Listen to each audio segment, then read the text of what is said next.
Hello and welcome to our webcast for April 21, 2017. My name is Christian Lebré and this is Amy Asbrook, the director of Toujours Vivant, Not Dead Yet. Hello. Toujours Vivant, Not Dead Yet is a non-religious organization by and for people with disabilities and our allies. Our goal is to inform, unify, and give voice to disability rights opposition to assisted suicide, euthanasia, and other ending of life practices that discriminates against people with disabilities. Today's topics: UN recommendation for Canada on assisted suicide and euthanasia.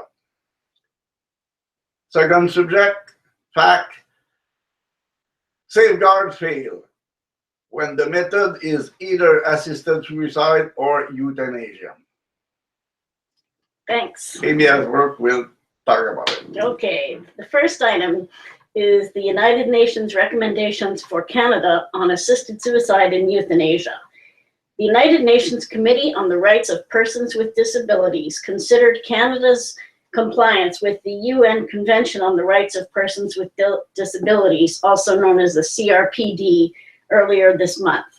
So this convention has 30-something articles in it, and it's all about the rights of people with disabilities. It was... And Canada signed it. Right, and Canada ratified it in 2010. It was, created in 2006. Canada ratified it in 2010, but this is the first time that Canada has reported to the United Nations about its compliance. So the government of Canada submitted a report, and then there was another report submitted by disability rights activists called a shadow report, which is what disabled activists think needs to happen. The committee considered both Canada's report and the shadow report produced by disability rights activists to come up with recommendations for bringing Canada into compliance with the CRPD, which it ratified in 2010.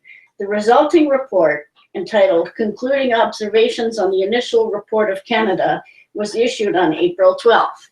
And like I said, it was a long report, but we're going to focus today on Article 10, which has to do with life. Yes.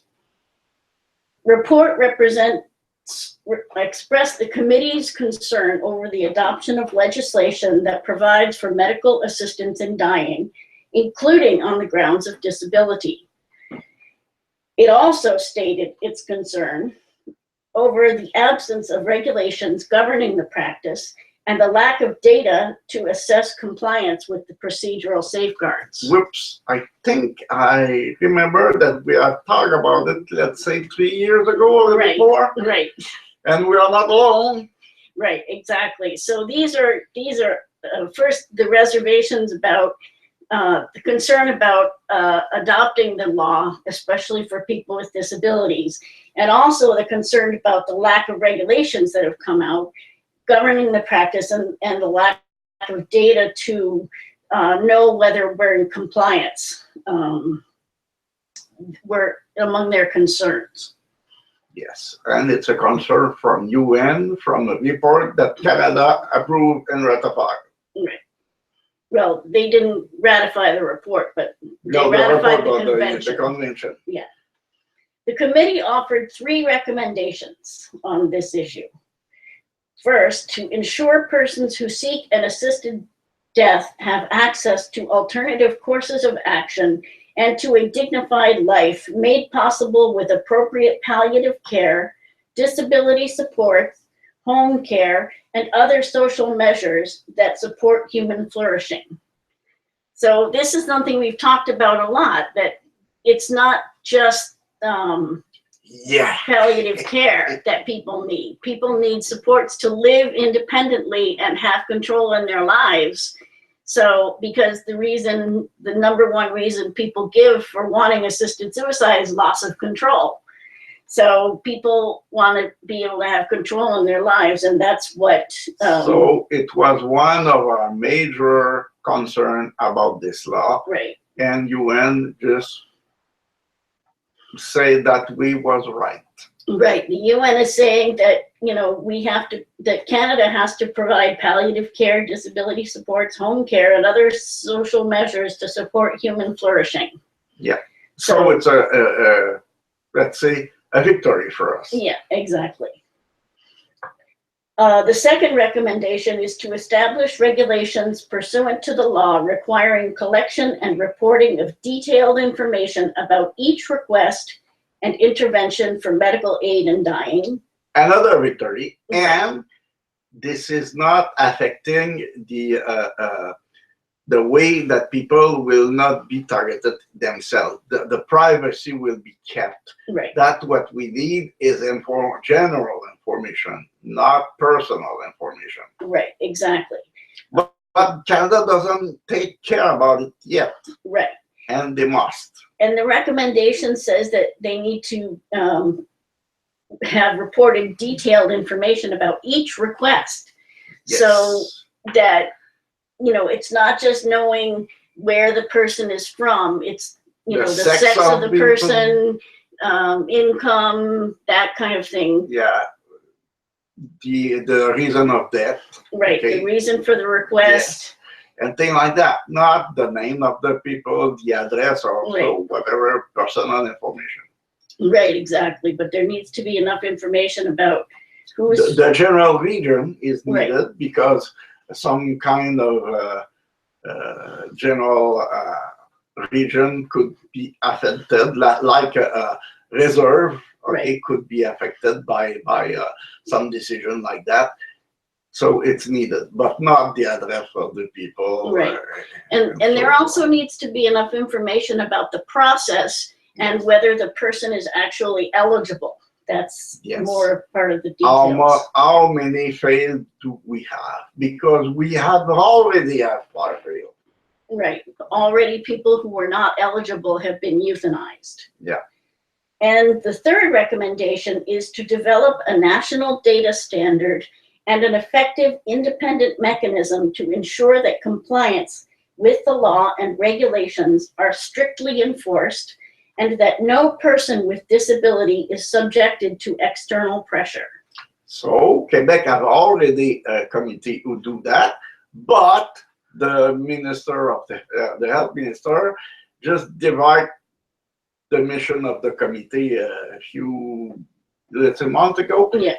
And they are not able now to look about the compliance of each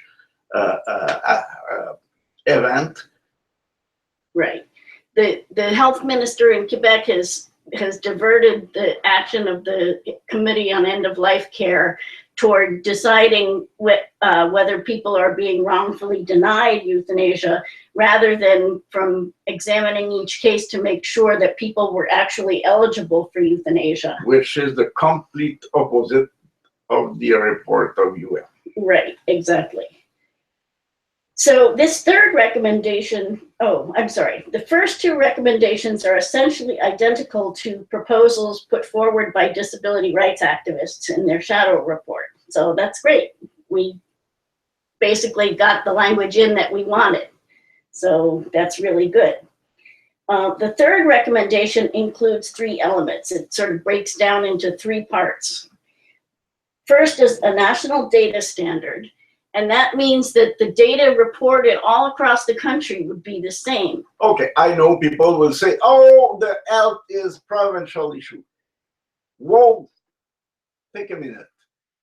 The law about the homicide is still intact. And the right of provinces to say, yes, we will do euthanize, or to give the permission to help people to suicide themselves, is an exception of the law, which is federal. And the federal still have the complete right to have report about what is in this law. Right, okay? Exactly. Without affecting anything about the provinces. Even Quebec, who says maybe they have a small problem for the Quebec itself. This is health care. Yeah. So this would be the federal government requiring national a uniform standard across the country of information that's gathered. And the second element is an effective and independent mechanism to ensure compliance. Now Quebec has its Commission on the End-of-Life Care, which is, kind of effective in that at least they figured out that several people were not eligible, though they never followed up on it, and there's no, Yeah. there's no. This is still a murder, but nobody do anything about it. Right. So, but there needs to be a mechanism at the national level as well to ensure compliance, to make sure that people who are not eligible are being euthanized. And the third element is ensuring that no person with a disability is subjected to external pressure. And that is actually written in the law, but it needs to be emphasized. Yeah. So enforced. Right, enforced. So right now, the only way to ensure that is that the doctor, meets with the person making the request, but that's not necessarily the only way you can prove that the person's not being pressured. Because the pressure isn't just from a family member saying you really should have assisted suicide.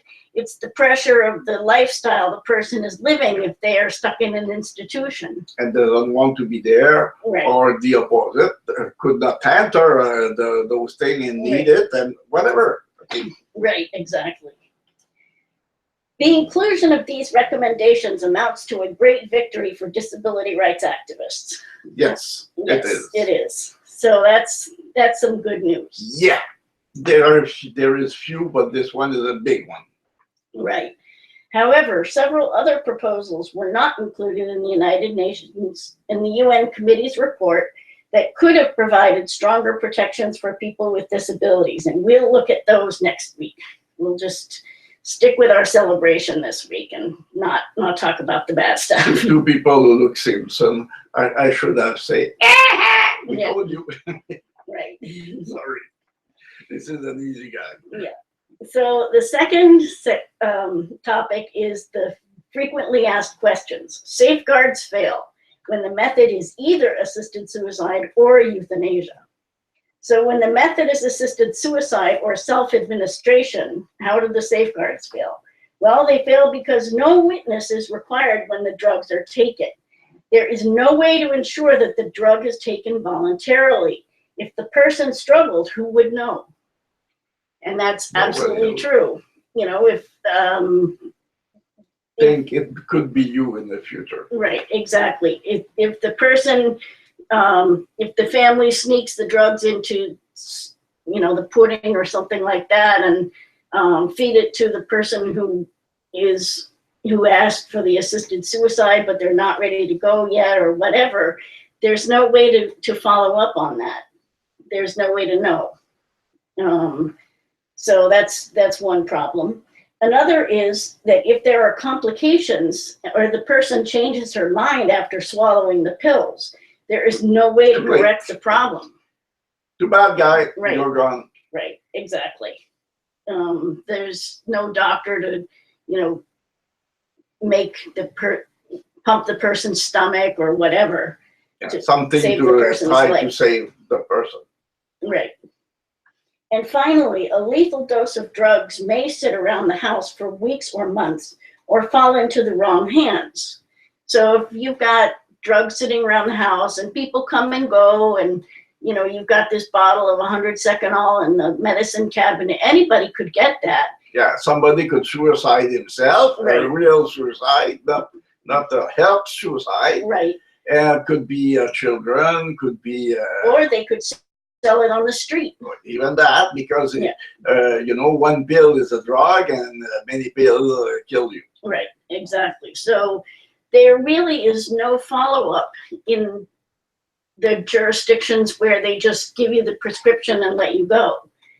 There's no follow-up to know whether the person took the drugs, whether there were complications, whether the person really took them voluntarily. There's no follow-up that way.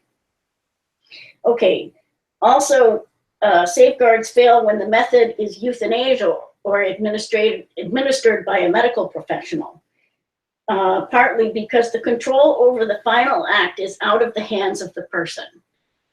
Now, people say they want assisted suicide because they have control, but when you let a doctor do the final act, you're not you're not in control. It's the doctor who's doing the final act. So it seems a little strange to me that people are talking about having control when they're giving it over to a doctor. Effectively, logically, it's very strange. Right, exactly. Also, the euthanasia practice can create a macabre specialty of death doctors who become desensitized to killing. This has already happened. Right. We saw it. Let's say Pareto declaration, do whatever its number said, the 80-20, you know, 80% of people do 20% of the thing, and 20% of the people do 80% of the thing. Yeah. It's practically what is happening now. Right. There are a lot of doctors who are doing, you know, one or two. And I know personally people who work in abattoirs. Abattoir. Yeah, it's the same in English. Same thing, okay. Same thing in English, abattoir. And they kill many, many animals a day. And when they came home, they are not able to kill even a rabbit on the table to eat it on a supper. Okay? This is not the same. When you do what you have to do to live, this is a job and you do it and it is your job. But when you came home, you become more what you are really. This is a really desensibilization, and it happening. Abattoir is the proof. Right, and there are some doctors who have, you know, done lots and lots of euthanasias and who kind of specialize in it. Let's say Dr. No in Quebec. Yep, and Dr. Ellen Weed in British Columbia. So we could already put name on people who do that. In Canada, yeah. Okay, so when it's a very spread thing, you could not put name over that. But right now we are able to put names. So they are murder, they are slaughter people. Right, right. Okay, the third way that the safeguards fail is that doctors are trained to heal, not to kill. And many doctors will not want to perform euthanasia, and people who want the service will have to go to a doctor they don't know. And if you go to a doctor you don't know, they have a less of a link with you and might be more, less likely to want to try to give you alternatives to keep going. Yeah. So that's another problem. And also, you know, doctors aren't supposed to be killing people. And when they do kill people, it sort of, first of all, it's hard for the doctors. And second of all, it changes the nature of what medicine is. Yeah. Normally, doctors are doing even the opposite. They try to save a bit too much people sometimes, right. Okay? And they are accused of it many times. Right. How would they call it in English? When you try to do too much. Extraordinary effort. Yeah, extraordinary effort. Yeah. Extraordinary measure. They are a lot of time accused of it. Right. Because this is their job. Okay? Right. But you ask them to do exactly the opposite. Right, exactly. And finally, if euthanasia is performed in hospitals, people may not want to go to the hospital for care, fearing they might be killed. And that's certainly happened in the Netherlands and Belgium. People have expressed fear about going to the hospital. Not so far away, my grandmother in the field was crying because the ambulance, sorry? The EMTs. Okay, EMTs tried to take her to the hospital, and she was crying, saying, no, I don't want to die. Okay, this is what was happening in the past, because when you go into the hospital, a lot of people doesn't came out alive. Okay, right. And today we will have exactly the same, for the same reason. Right. Okay, not for the same sickness, but for the same reason, and it will happen. I will bet a full year of wages over it without having any trouble to lose. Right. It will happen. Yeah. Okay? And there are, like I said, there are already people in the Netherlands and Belgium who are worried about going into the hospital or into a nursing home because they're afraid that they will be sort of pushed toward assisted suicide or euthanasia. Personally, I changed a doctor a few years ago, and personally, I tell her, because she's a she, okay, if you do any helping, okay, over deaf people, euthanasia, I will ask to change doctor because I'm afraid of you. If you don't do, it's okay. The doctor is a doctor, and most are good, okay? But I doesn't want my doctor to practice euthanasia. Right. For any reason. Right. Okay, so that's all we have for today. I just want to let you know how to get in touch with us for more information on the subjects that we talk about here. You can go to our Facebook page at facebook.com/toujourvivant, not dead yet. Visit our website at tvndy.ca. You can email us at info@tv-ndy.ca, or you can follow us on Twitter, TVNDY. Thanks to Christian for helping out. Thank you, Amy. Thanks to you for being there. Take We'll care. see See you next time. week. Bye. Bye.